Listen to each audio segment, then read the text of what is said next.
We told you that it was Census Day and that they extended the deadline to complete yours, until August, not ours. You do your own. Well, ours too. We didn't do it yet, right? Got to do it. Can you do ours too? Well, they extended the deadline until August 14th because of COVID-19. I had a chance to speak with our Lieutenant Governor Pamela Evette about this and other issues that the census is facing here in South Carolina. Thank you so much for getting this back in the forefront of people's minds, because it's so very important for our state. You know, the federal government has upwards of $60 billion that they distribute to the states for vital things like roads and bridges, for our DSS department, for education, for our elders. And we need to make sure that we get a complete count. Every person that's in South Carolina being counted. And so that starts today.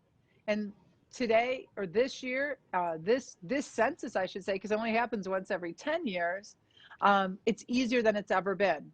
We can do this based on any device we have in our home, phone, iPad, computer, by going to www.census.gov and it literally fill the form out in less than 5 minutes. I filled one for our residents, less than 5 minutes of time.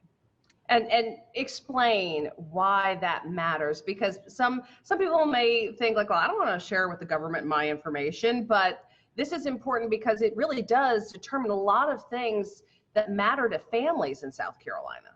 It does. You know, in 2010, South Carolina was estimated to be undercounted by a little bit more than 20%. Wow. And we still gained a congressional seat in Washington, even with being undercounted. Something that's hitting very near and dear to everybody today in South Carolina is the money that we'll be receiving from the federal government is based on the 2010 census numbers. And so you can see how it becomes so vitally important that everybody goes on. And I've heard that so many times. I don't want to share my information. Where is that information going and who's going to use it? One thing I can tell you that I learned by the governor asking me to chair this census committee is that our census data is locked away for 72 years.